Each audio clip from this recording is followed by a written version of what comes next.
নাটোরের বড়াইগ্রাম উপজেলায় শখের বিড়াল ধরতে গিয়ে বিদ্যুৎস্পৃষ্টে জুথি খাতুন নামে এক কিশোরীর মর্মান্তিক মৃত্যু হয়েছে। রোববার বিকাল ৩:৩০টার দিকে উপজেলার বনপাড়া বাইপাস মোড় এলাকায় ঘটে এই হৃদয় বিদারক দুর্ঘটনা। নিহত জুথি জহরুহ ইসলামের মেয়ে। বাবা মায়ের বিচ্ছেদের পর অভাব আর একাকিত্বই ছিল তার নিত্যসঙ্গী। সংসারের ভাঙনে থেমে গিয়েছিল পড়াশোনা। স্বজনদের ভাষ্য অনুযায়ী বিকেলে জুথি বিড়ালটিকে নিয়ে খেলছিল। হঠাৎ বিড়ালটি দৌড়ে উঠে যায় বাড়ির ছাদের সিঁড়িঘরের টিনের চালের ওপর। প্রিয় সঙ্গীটিকে নামাতে ছুটে যায় জুথি। না বুঝেই সে উঠে পড়ে বিপদের পথে।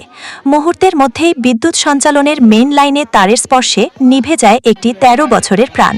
ঘটনাস্থলেই থেমে যায় তার নিঃশ্বাস। এক নিমিষেই নিস্তব্ধ হয়ে পড়ে পুরো এলাকা। জুথির নিথর দেহ ঘিরে কান্নায় ভেঙে পড়েন স্বজনরা। যে শিশুটি একটু আগে হাসছিল, খেলছিল, সে এখন নীরব, চিরনিদ্রায়। এই মর্মান্তিক ঘটনায় বনপাড়া বাইপাস মোড় এলাকায় নেমে এসেছে শোকের ছায়া। নিউজ ডেস্ক, বড়াইগ্রামের কণ্ঠস্বর।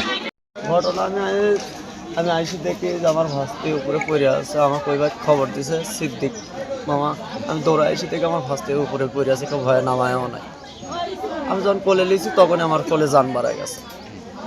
আমি আমার বাপেকে আমি এর আগে দরখাস্ত দেওয়াইছি যে আমরা বাড়ি করার আগে কারেন্টটা তার সরাইলা উদ্যোগ কিংবা সাইডের দিক তারা যেহেতু এখানে একটা পুল গাড়ি দেওয়ালে একটু পুনসি করে যেহেতু কারো সীমানা যান না থাকে সবারই বাড়ি করতে হবে, কারণ এটি হচ্ছে শহরের জায়গা। এই উপলক্ষে তো দরখাস্তটা একটা তার সরাইছে। আমি তার মধ্যে ঢাকা থেকে আইসি থেকে একটা তার সরাইছে। আমি ঢাকা চলে গেছিলাম, আইসি থেকে একটা তার সরাইছে। এখনো 3টা তার আছে। পল্লী বিদ্যুৎ লোকে দরখাস্ত দেওয়ার পরও কিসের জন্য এই তারটা তারা সরাইলো না? এই যে আমার মেয়েটা যে জানটা চলে গেল, তারা কি দিতে পারবে?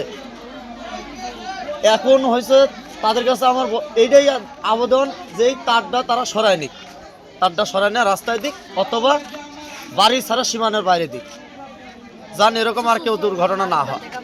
আমার যা হারা গেছে তো তারা তার দিতে পারবে না। আমার বর্তমানে তাদের কাছে নেডি আমাদের টিওনো অফিসার আছে, উপজেলা যারা কর্মকর্তারা আছে, প্রশাসন যারা আছে, তারা দ্রুত এই কাজটা যান দ্রুত করে দেখে।